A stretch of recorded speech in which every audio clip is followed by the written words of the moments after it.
Oi pessoal, então vamos começar aqui a nossa aula de intervalos e eixos coordenados. Esse aqui vai ser o último assunto dessa primeira parte da matéria. E já tem uma atividade avaliativa no AVA para vocês desenvolverem aí durante a semana. Tudo bem? Então vamos lá. O que é o intervalo? Vai ser a representação de conjuntos numéricos dentro de uma reta numérica. Então, a gente vai trabalhar com uma reta onde todos os números reais vão estar presentes nela. Então, 1, 2, 1,5, sei lá, 2,5, 3. Todos os números reais vão ficar presentes nessa reta. O que é dentro de intervalos? Existem 3 opções de intervalo: intervalo aberto, o fechado e o ilimitado. A gente no nosso curso vai trabalhar principalmente com esses dois, intervalo aberto e intervalo fechado. O intervalo aberto, você caracteriza ele utilizando parênteses e 2 números, A e B. Você vai enxergar ele dentro dos nossos exemplos aqui, com os símbolos de maior ou menor e que, tudo bem? E um exemplo de intervalo aberto seria, por exemplo, entre 3 e 5, onde eu tenho aqui marcado na reta numérica os valores 3 e 5. Se eu estou falando de intervalo, eu estou falando de algo contínuo, então eu preencho todos os valores entre 3 e 5. E como eu falei que ele é aberto, eu não vou preencher 3 e 5. 3 e o 5, porque eles são valores contidos entre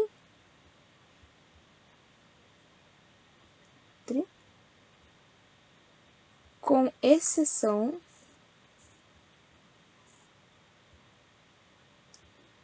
dos limites. Tudo bem? Então, entre 3 e 5, com exceção de 3 e de 5. Intervalo fechado vai ser o contrário. Então, ele agora eu vou usar colchetes para definir. Ele está associado com o símbolo de maior ou igual e menor ou igual. E usando aqui o mesmo exemplo, um intervalo fechado entre 3 e 5, eu coloco ele na reta, coloco 3, coloco 5, preencho todos os valores dentro, e dessa vez, intervalo fechado, eu preencho todos os valores entre 3 e 5, inclusive 3 e 5. Então, são todos os valores contidos, incluindo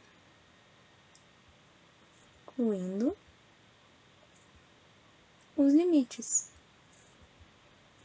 Tudo bem? Limites. Menos utilizado para a gente vai ser o intervalo ilimitado. Qual que é a ideia? Ele vai trabalhar com os conceitos de infinito e menos infinito. Infinito vai ser o infinito para a direita da minha reta e menos infinito vão ser os valores à esquerda da minha reta. Como que vai funcionar? Então, eu vou ter a opção de ter um valor A até infinito ou de menos infinito até um valor B. Nesse caso, o infinito ou menos infinito, onde eu estiver usando, sempre vai ser com parênteses, ele sempre vai ser aberto nessa extremidade. Porque eu não consigo fixar o infinito, eu não sei até onde ele vai. Então, sempre usar parênteses.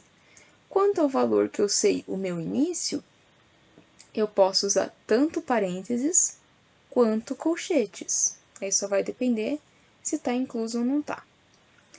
Um exemplo de intervalo limitado pode ser de 3 ao infinito, intervalo aberto. Então, eu tenho 3, E eu vou pintar tudo até o final da minha reta e indicar que ela continua. Se eu colocar menos infinito e 5 com intervalo fechado, eu tenho 5, todos os valores até 5 eu pinto. Dessa vez, eu tenho que preencher o 5, porque eu estou lidando com intervalo fechado. E eu coloco a seta indicando que tem continuidade, que eu vou embora naquela direção. Tudo bem? Só uma coisa, não necessariamente menos infinito significa que é negativo. Ele só está à esquerda do ponto que eu estou usando, né? Claro que, eventualmente, ele vai chegar nos números negativos. Se eu analiso aqui ao 0, para cá é tudo negativo. Tudo bem? Então, beleza. Então, esse aqui foi a parte de conceitos. Vamos ver a parte de operações com intervalos. Da mesma forma que a gente trabalhou com conjuntos, existem 3 operações possíveis para fazer com intervalo: união, intersecção e diferença. A união entre intervalos vai ser meio que a soma dos valores presentes nos 2 intervalos que eu estou somando. Então, vamos fazer aqui o exemplo. Um intervalo vai de 2 a 5, os dois são abertos, estou usando parênteses, e o segundo intervalo vai de 3 aberto a 8 fechado. Vou pintar aqui no meio para representar o intervalo. E mudando de cor aqui para azul, só para colocar o resultante. Então, eu vou incluir o 2, todos os valores aqui. O 3 aqui está aberto, mas aqui existe um valor 3, né? Então, 3 com nada, fica marcadinho 3. 5 não está aqui no intervalo A, mas ele está presente no intervalo B, nesse segundo aqui, né? Então, ele vai estar presente na minha intervalo resposta. E o 8, para fechar o intervalo, se está fechado, intervalo fechado aqui, tem que ser intervalo fechado aqui. Então, a minha resultante da união desses 2 intervalos vai ser o intervalo aberto em 2, fechado em 8. A intersecção, vamos para o próximo, vai ser os valores que estão contidos nos 2. Contidos em ambos os intervalos. Então, se eu colocar de novo na reta 2 e 5, intervalo aberto, 3 aberto, 8 fechado. E se eu olhar qual parte, vou colocar aqui resposta, qual parte dessas 2 estão juntos, vai ser mais ou menos isso aqui, né? Então, esses 2 trechinhos que eu tô pintando em azul são as partes comuns entre os 2 intervalos. 3 pertence ao intervalo de cima, mas não pertence ao intervalo de baixo. Então, intervalo aberto. 5 não pertence ao intervalo de cima, mas pertence ao de baixo, só que eu estou trabalhando com o que está contido nos 2, então eu deixo aberto. E pinto aqui no meio. Minha resposta final vai ser que o intervalo 3 a 5 aberto. E a última operação possível vai ser a diferença entre intervalos. Então, vai ser os valores de um intervalo, então do primeiro, sempre fazendo o primeiro pelo segundo, sem os valores do segundo. Então, se eu colocar aqui na reta 2 e 5, é o primeiro, então sempre coloque em cima. O segundo é 3 e 8 fechado. Vou pintar aqui. E vamos ver qual que é a minha resposta. Então, são os valores do primeiro intervalo, tirando os valores do segundo. Então, o segundo, a partir daqui, eu vou ter que tirar. Acabou ficando grosso.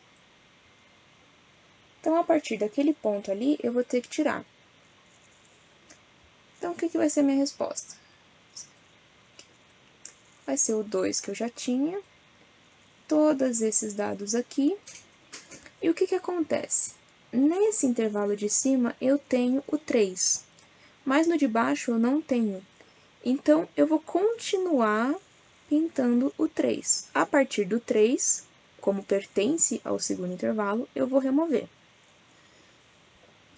Por que eu continuo pintando? Porque o intervalo de baixo, ele começa depois do 3, no valor seguinte ao 3. Então, ele vai começar no valor 3,0001. Então, o 3 em si pertence, esse aqui não vai. Então, eu posso deixar ele pintado. Tudo bem?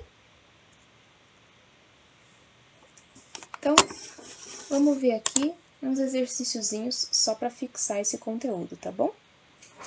Então, vamos começar. A união com B. Eu tenho o intervalo A, que é um intervalo fechado em 0, fechado em 3, aqui no meio.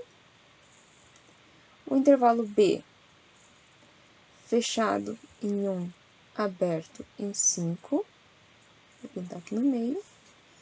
E meu intervalo resultante, vou fazer em branco, vai ser A união com B. Então, eu vou estar somando os valores que estão no intervalo A com os valores que estão no intervalo B. Então, eu começo com o 0, intervalo fechado, e o último valor que eu vejo aqui é o 5 em intervalo aberto. Então, põe ele aqui. Por que ele está com o intervalo aberto, apesar de ser uma soma? Esses valores aqui são pertencentes, mas o 5 não pertence ao intervalo B.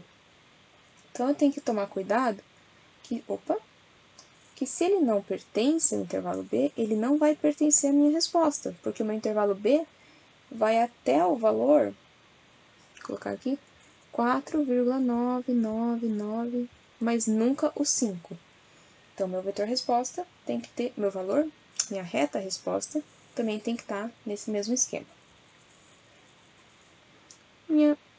Colocando em termos de intervalo aqui, o meu resultante vai ser intervalo fechado em 0, intervalo aberto em 5. Vamos para a letra B. Letra B, eu vou estar fazendo a intersecção entre os dois. Então, eu vou ter 0 e 3, intervalo B, 1 e 5, e o meu resultante, vou colocar resultante B, vai ser a intersecção, então, os valores que pertencem aos dois intervalos. Essa parte aqui só pertence a A, isso aqui, o valor 1 já pertence nos dois, então posso pôr. Tudo isso aqui pertence aos dois, e o 3 é o último valor que pertence a A, então, 3. A partir daqui, só pertence a B, então, não pode pôr na intersecção. Vou pintar entre os dois. Minha resultante vai ser um intervalo fechado entre 1 e 3. Tudo bem? Então, vai ser tudo que está no meio dos dois. Letra C. Vamos agora fazer os testes das diferenças. Tenho meu intervalo A, 0 preenchido, 3 preenchido. Vou ter meu intervalo B, 1 preenchido, 5 aberto. E vou colocar aqui minha resultante. Resultante C. A menos B. Então, a ideia é que eu vou remover os valores B do meu intervalo A. Então, aqui, B começa em 1, então eu vou, a partir daqui, eu vou remover. Então, aqui o 0 mantém, vai continuar todos esses valores. Nesse caso aqui, o 1 é intervalo fechado, né? Ele pertence a B. Então, se eu estou tirando o 1 de A, agora o 1 vai ser intervalo aberto. Tudo bem? Então, os valores do meu resultante vão ser todos os valores entre 0 e 1, até o 1, com exceção dele. Então, até o 0, 9, 9, 9, e assim vai. Vou pegar aqui.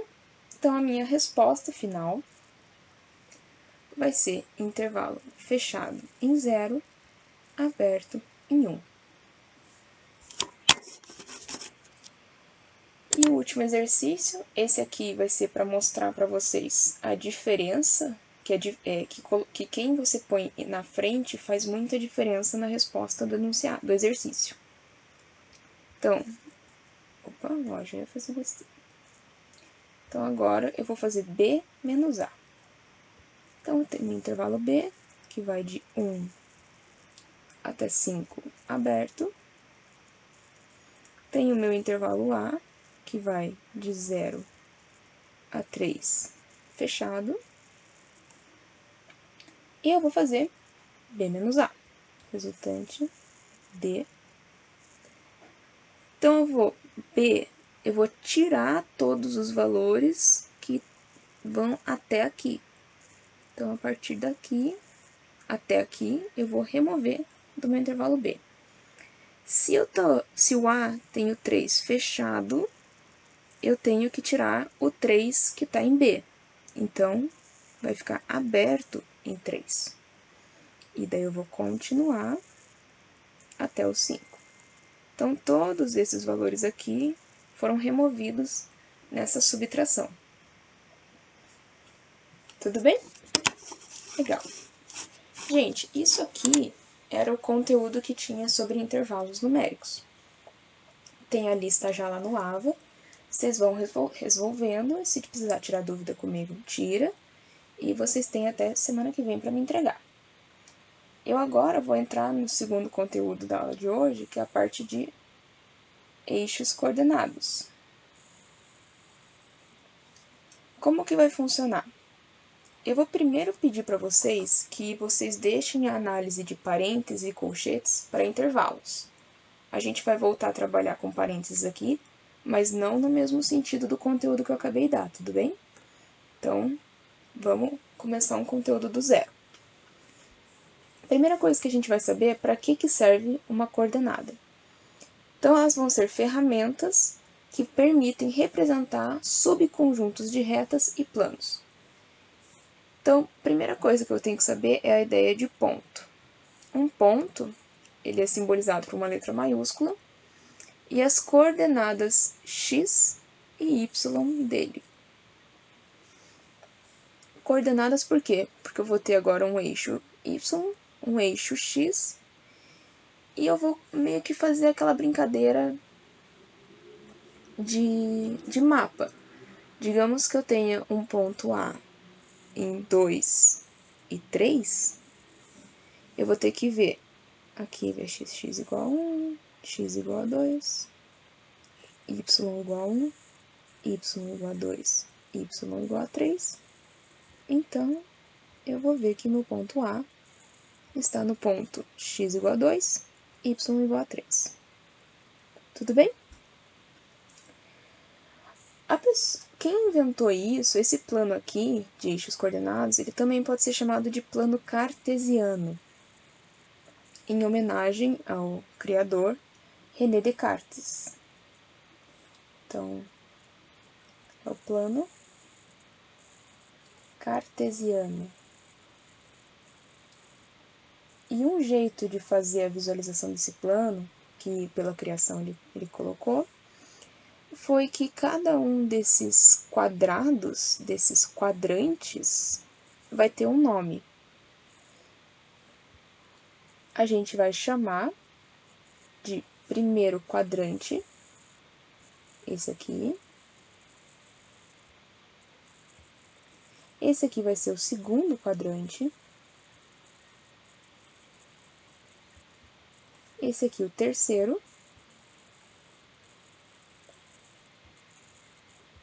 E esse aqui o quarto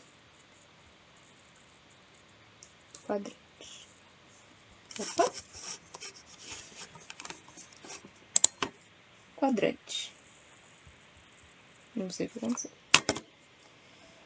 Como que eu posso fazer a análise dos quadrantes? Eu sei que aqui vai ser minha origem, aqui é meu zero, onde eu junto os dois eixos.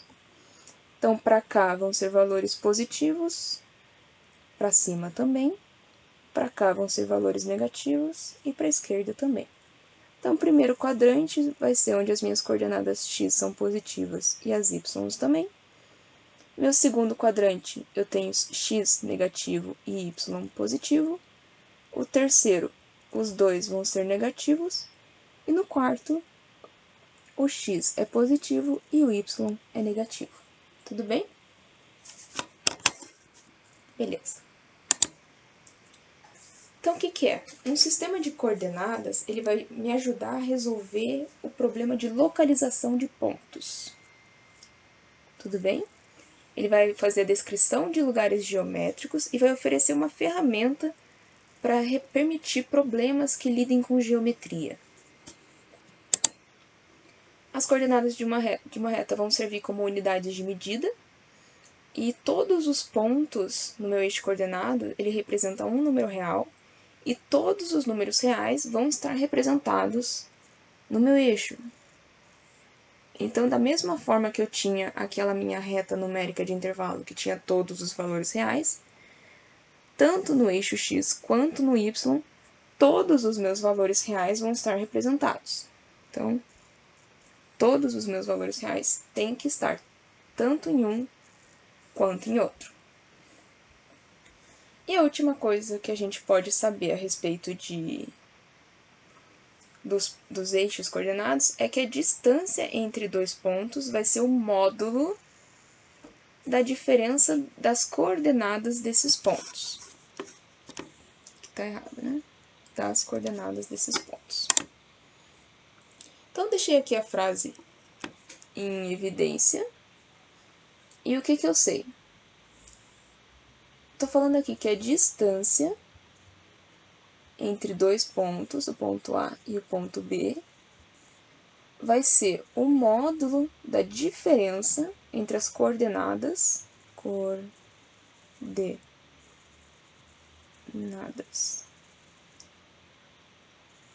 B, diferença com as coordenadas de A. Tudo bem? O que representa eu dizer que é o módulo das diferenças? Então, não importa se meu valor maior ou menor está de um lado ou do outro, o número que tiver aqui dentro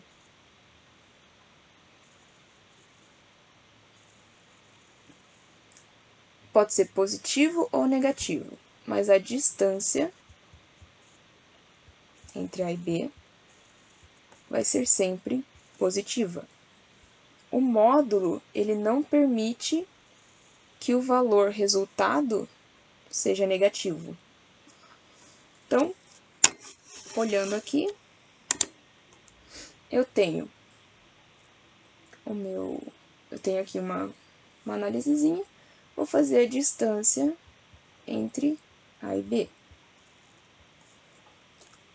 Só pegar aqui.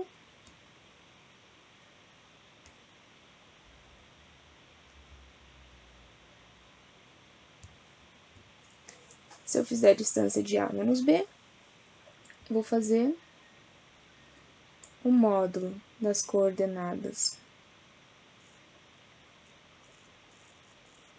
de B menos as coordenadas de A. Distância vai ser distância entre A e B, vai ser coordenada de B, 44, coordenada de A, 12, então vai ser módulo de 32, que é igual a 32. E se eu fizesse ao contrário? Se eu tivesse colocado a coordenada de A na frente? Então, eu vou ter distância entre A e B, vai ser um módulo, colocando as coordenadas de A antes, menos 44, distância de A e B é igual a menos 32. Se eu estou usando o módulo, eu sempre vou ter uma resposta positiva. Tudo bem? Então, isso vai garantir que eu não tenha problemas de quem está em cima, quem está embaixo, quem está na frente. Se o quem está na frente é maior ou menor. Esse módulo aqui vai garantir isso. Então, vamos fazer uns exercícios aqui.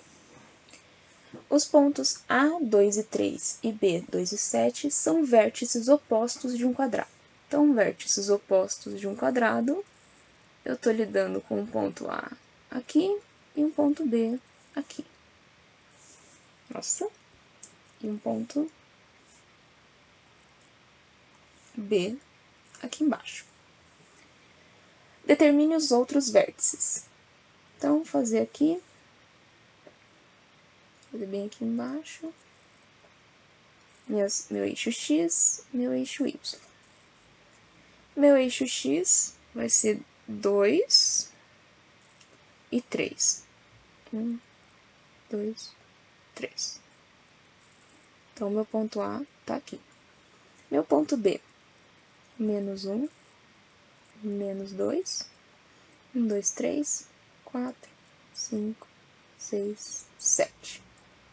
Meu ponto B vai estar aqui. O que eu sei?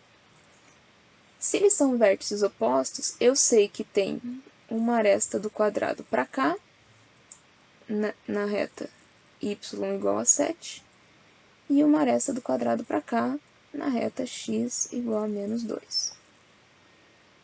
Da mesma forma, aqui nesse lado, vai ter uma aresta do quadrado passando aqui, em A, em x, em y, oh meu Deus, em x, muita letra, em x igual a 2, e vai ter uma aresta do quadrado passando aqui,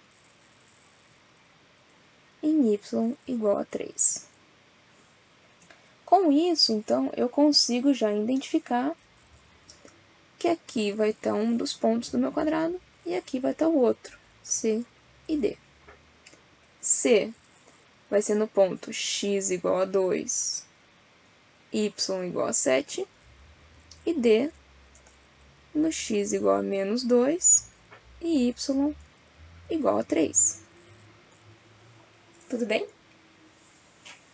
Legal. Vamos lá. Seguinte, também vou estar trabalhando com quadrado, mas dessa vez são vértices consecutivos. Vértices consecutivos de um quadrado que não intercepta o eixo x. Como que eu vou fazer? Então, agora, eu estou aqui com o meu quadrado, eu tenho um ponto A, eu tenho um ponto B, e eu tenho que saber aonde estão os outros dois. E D. Vou desenhar aqui o meu eixo de coordenadas, x e y. Vou colocar o ponto A. O ponto A vai ser em menos 1, menos 2 e 3. 1, 2, 3. Ponto A tá aqui. Ponto B vai ser 1, 2, 3 e 3 aqui. Então, aqui eu tenho uma aresta do meu quadrado. Vou fazer a distância entre esses dois pontos. Como eles estão na mesma linha, a distância entre A e B vai ser simplesmente as coordenadas de A menos as coordenadas de B. Se eles estão na mesma linha, eu só preciso ver a minha coordenada x dos dois, porque essa é a única que muda. Minha coordenada y é a mesma. Elas vão se anular futuramente se eu usasse outra forma de calcular a distância. Distância entre A e B vai ser a coordenada de A, menos 2, menos a coordenada de B, 3, de A e B, igual a menos 5, módulo de menos 5, 5. Então, pessoal, dessa vez, ao invés de inverter e colocar o B na frente, eu coloquei o A só para mostrar que não importa. No final, minha resposta vai ser a mesma. Se eu sei que a distância entre A e B é 5 e que eu estou trabalhando com um quadrado, o meu quadrado, todos os lados têm que ter o mesmo tamanho. Eu sei que isso aqui é um lado do quadrado. Se eu tentar jogar para baixo e andar 5 unidades, eu vou interceptar o eixo x, porque eu vou estar fazendo 3 menos 5, eu vou ter um ponto aqui no menos 2. E eu não posso interceptar o eixo x segundo o meu enunciado. Então, qual que é o raciocínio? Meu quadrado, ele na verdade vai para cima. Ele vai vir para cá. E ele vai andar 5 unidades para cima. Então, 3, 4, 5, 6, 7 e 8. 1, 2, 3, 4, 5. E aqui, eu vou traçar a reta em y igual a 8. E eu consigo achar o vértice C e D. O vértice C vai ser x igual a 3, porque ele está ali alinhado com o B, y igual a 8. E o vértice D está alinhado com A, então vai ser o mesmo x do A, menos 2, e y igual a 8. Beleza? Então, se eu olhar aqui, 2, 7, menos 2 e 3, 2, 7, menos 2 e 3, e 3 e 8, menos 2 e 8. Resposta: 3 e 8, menos 2 e 8. Tudo bem? Beleza. Mas até agora eu estava trabalhando com as coordenadas no mesmo eixo, né? Então, as minhas coordenadas estavam sempre na mesma linha. Então, eu só estava considerando, no caso ali do exercício anterior, os valores de x. O que acontece quando eu tenho a situação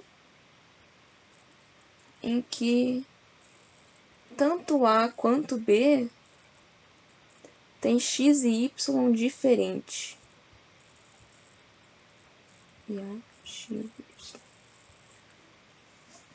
Se eu for fazer aquela análise, eu tenho que a distância entre dois pontos vai ser igual a um módulo das coordenadas de B menos as coordenadas de A, e eu vou ter a seguinte situação: x de B, y de B, menos x de A, y de A. O pessoal conseguiu chegar numa configuração, pessoal que eu digo os matemáticos, né? Em que o módulo da diferença das coordenadas vai ser dado pela, aqui por causa da distância de A e B, o módulo da diferença das coordenadas vai ser a raiz quadrada de xa, xb, menos xa ao quadrado, mais yb menos ya ao quadrado. Então, eles conseguiram chegar nessa dedução. Então, repetindo aqui, o passo a passo. Se eu tinha coordenada de B e coordenada de A, aí eu tenho o módulo das coordenadas de B menos as coordenadas de A, E eu tenho aqui a fórmula final para a distância entre dois pontos. E como que se chegou nessa fórmula? Quando eu faço o gráfico, eu vou ter aqui, vou fazer em roxo. Eu tenho aqui o XA, o XB, o YA, então aqui eu já deduzi esse ponto, e o YB, que está aqui. A diferença esse comprimento aqui vai ser o XB, que está aqui na frente, menos o XA. E essa altura aqui vai ser o Y de B menos o Y de A. E que nem a gente viu ali, essa figura que sobrou para mim é exatamente um triângulo retângulo, onde a distância entre A e B vai ser a hipotenusa do meu triângulo. Então, o que acontece? Qual que era a regra da hipotenusa? Eu sabia que a hipotenusa ao quadrado tinha que ser igual à soma dos quadrados dos catetos. Então, se eu tenho um cateto xb menos xa ao quadrado, mais yb menos ya ao quadrado. Então, isso aqui é o cateto 1 e esse aqui é o cateto 2. Olhando aqui, distância entre A e B vai ser igual a raiz quadrada do quadrado do primeiro cateto mais o quadrado do segundo cateto. E é dessa dedução que se tirou a fórmula que eu mostrei para vocês no slide anterior. Tudo bem? Então, pessoal, qualquer dúvida, vocês podem entrar em contato comigo. E essa seria a aula de intervalos e eixos coordenados, tudo bem? Então, a lista já está disponível ali no AVA. Eu vou estender o prazo dela em 2 dias ali, só para poder todo mundo ter tempo para assistir o vídeo aula. E qualquer coisa, vocês têm meu e-mail, vocês têm meu telefone e podem entrar em contato, tá bom? Então, até mais, pessoal. Obrigadão!